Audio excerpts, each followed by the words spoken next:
Assalamualaikum warahmatullahi wabarakatuh.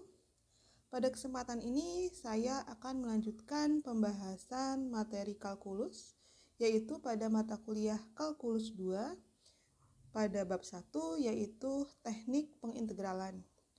Bab teknik pengintegralan ini merupakan lanjutan dari materi integral yang telah kalian pelajari di Kalkulus 1.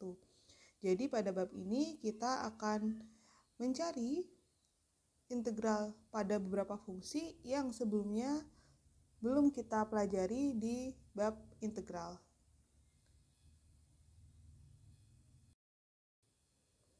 Teknik pengintegralan pertama yang akan kita bahas adalah integral parsial. Pada integral parsial kita memiliki formula, yaitu integral u dv itu sama dengan uv dikurangi integral v du. Jadi di sini bentuk soal yang ditanyakan itu bentuknya adalah integral u dv. Nah, kita harus bisa mencari bagian mana yang menjadi u dan bagian mana yang menjadi dv. Nah, selanjutnya kita cari ketika kita memiliki u, maka kita memiliki du alias turunan dari u. Kemudian kita memiliki dv juga. Nah, dari dv maka kita mencari v-nya dengan cara mengintegralkannya.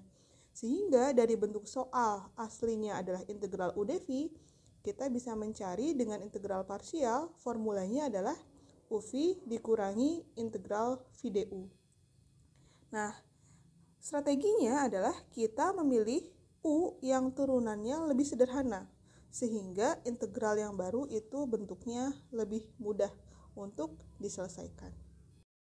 Untuk memperjelas mengenai integral parsial, kita akan membahas beberapa contoh soal.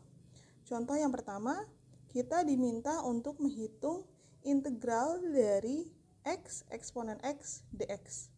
Nah, jadi pada soal ini kita diminta mencari integral, bentuknya tidak sederhana.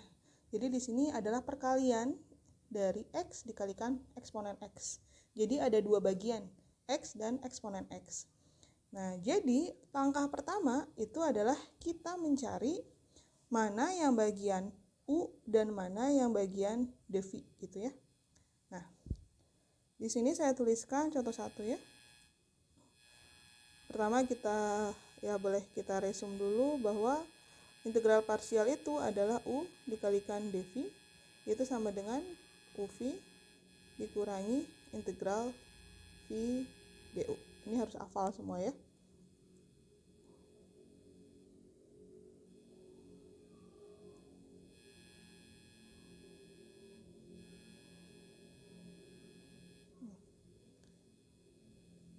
Oke, contoh satu.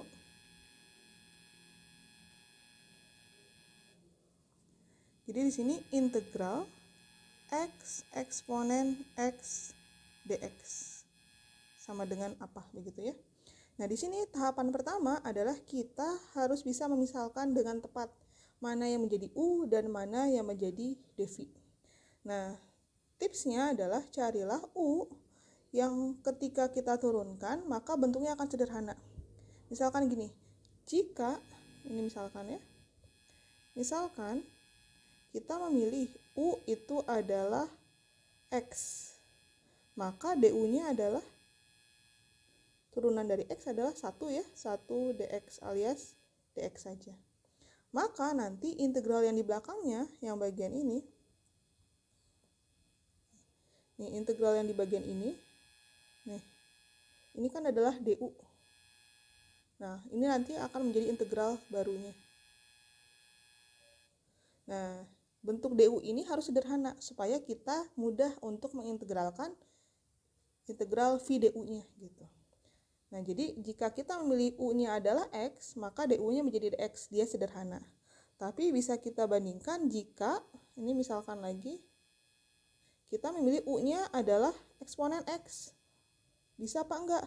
Bisa aja. Kalau u-nya adalah eksponen x, maka du-nya apa? Turunan dari eksponen itu adalah eksponen lagi kan ya, eksponen x dx. Nah, coba kalian bandingkan.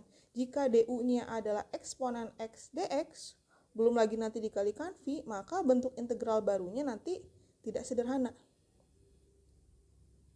Nah, maka kita pilih yang turunan dari U-nya itu sederhana. Maka yang bagian kedua ini nggak jadi kita ambil karena dia malah sulit gitu ya. Nah, yang kita ambil adalah yang U-nya sama dengan X begitu. Oke, jelas ya? Nah, selanjutnya jika kita sudah memilih U sama dengan X, maka ini adalah U-nya kan ya. Maka eksponen X dx ini adalah dv-nya. Maka kita tuliskan dv-nya itu adalah eksponen X dx. Nah, jika kita punya dv-nya adalah eksponen X dx, maka v-nya itu apa? Integral dari eksponen X dx adalah eksponen X juga ya. Ingat lagi materi di kalkulus 1. Oke, maka kita sudah punya yang U, du, dv, dan v-nya. Maka kita bisa lanjutkan penyelesaian integral X eksponen X dx mengikuti formula integral parsial, yaitu UV dikurangi integral V du. UV berarti U-nya adalah X dikalikan V eksponen X. Berarti X eksponen X dikurangi integral V du. V-nya apa? V-nya adalah eksponen X. Du-nya adalah dx. Gitu. Maka hasilnya sama dengan X eksponen X dikurangi integral eksponen X itu adalah eksponen X ya. Eksponen X. Karena integralnya tak tentu, maka kita tambahkan plus C. Gitu. Oke, kita lihat di slide sama ya. Jadi untuk soal contoh nomor 1, hasilnya adalah X eksponen X minus eksponen X ditambah dengan C, karena di sini bentuknya tak tentu. Oke, ini contoh 1.